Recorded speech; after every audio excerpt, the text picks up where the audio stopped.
Gujarat university में नमाज के वक्त विदेशी मुस्लिम छात्रों पर हुए हमले को लेकर अब वाइस चांसलर का रिएक्शन सामने आया है। वीसी ने कहा कि शनिवार को विदेशी छात्रों पर हुए हमले के पीछे नमाज ही एकमात्र वजह नहीं रही होगी। नीरजा गुप्ता ने कहा कि विदेशी छात्रों की ओर से स्थानीय संस्कृति को नजरअंदाज करना भी एक वजह हो सकती है। उनका दावा है कि विदेशी छात्र मांसाहारी खाना खाते हैं और बचा हुआ खाना खुले में फेंक देने से गुजरात के शाकाहारी समाज में समस्या हो सकती है। फॉरेन स्टूडेंट्स के संदर्भ में ये बात कभी आई नहीं। यहाँ तो फॉरेन स्टूडेंट्स का डिपार्टमेंट मैं स्वयं भी चलाती रही हूँ 2005 से 2021 तक। जो भी बच्चे आए हैं वो हमारे सॉफ्ट एम्बेसडर बनके ही बाहर गए हैं। उसमें से ज्यादातर बच्चे दूसरे धर्मावलंबी ही थे और उनको लेकर कभी कोई मेजर शिकायत भी नहीं आई है। इसलिए ये एक घटना जो बनी है उसके आधार पर हम लोकल सोसाइटी की मान्यताओं को चिन्हित नहीं कर सकते हैं और मुझे उम्मीद है कि इसके बाद आगे नहीं भी बनेगी ये वारदातें। इंडियन एक्सप्रेस से बातचीत में वीसी ने विदेशी स्टूडेंट्स को संवेदनशील बनाने और स्थानीय संस्कृति मान्यता के बारे में जागरूक बनाने की आवश्यकता बताई है। शनिवार को कुछ लोग अहमदाबाद स्थित गुजरात यूनिवर्सिटी के हॉस्टल में घुसे और परिसर में नमाज पढ़ रहे विदेशी छात्रों पर हमला कर दिया। हिंसा में 5 छात्रों को चोटें पहुंची। श्रीलंका और तजाकिस्तान के 2 छात्रों को अस्पताल में भर्ती कराना पड़ा। हिंसा का वीडियो भी सोशल मीडिया पर खूब वायरल हुआ। Police not arresting them. Everyone is running away. They broke everything. They broke everything now.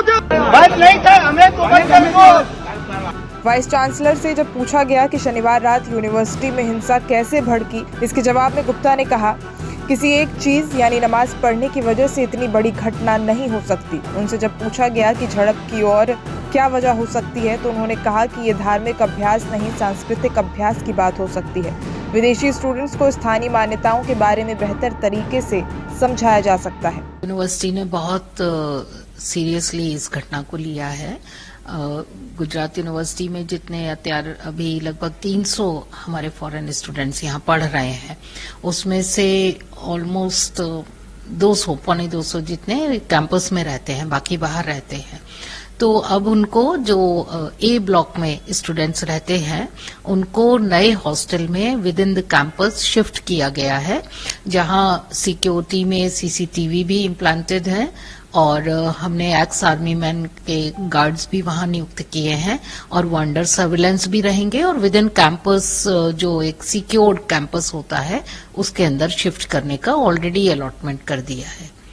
कहीं न कहीं इस तरह से वारदात होती है तो क्या और आगे वारदात नहीं और इस तरह के इंसिडेंट्स न हो और लोग ज्यादा से ज्यादा यूनिवर्सिटी का बेनिफिट नहीं, बहुत बड़ा इशू है सिक्योरिटी तो, और इस तरह की वारदात किसी भी तरह से हमें क्षति पहुंचाती है।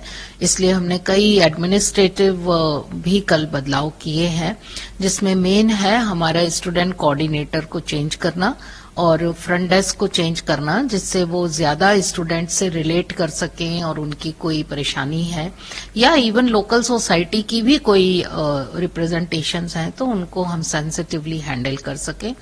दूसरे एक है कल्चरली उनको ओरिएंटेशन देना।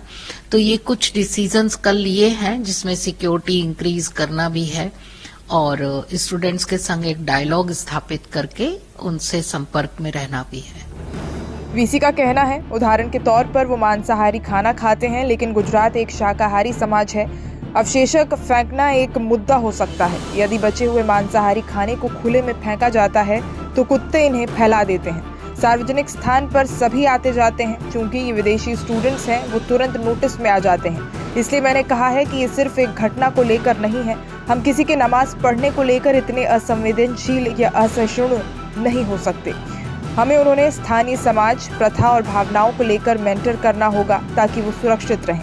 इस बीच गुजरात पुलिस ने हमले में हाथ होने की आशंका में कई लोगों को गिरफ्तार किया है। 25 अज्ञात लोगों के खिलाफ पुलिस ने दंगे, गैरकानूनी तरीके से एकत्रित होने, हमला करने, सार्वजनिक संपत्ति को नुकसान पहुंचाने, अवैध प्रवेश समेत कई धाराओं में केस दर्ज किया है।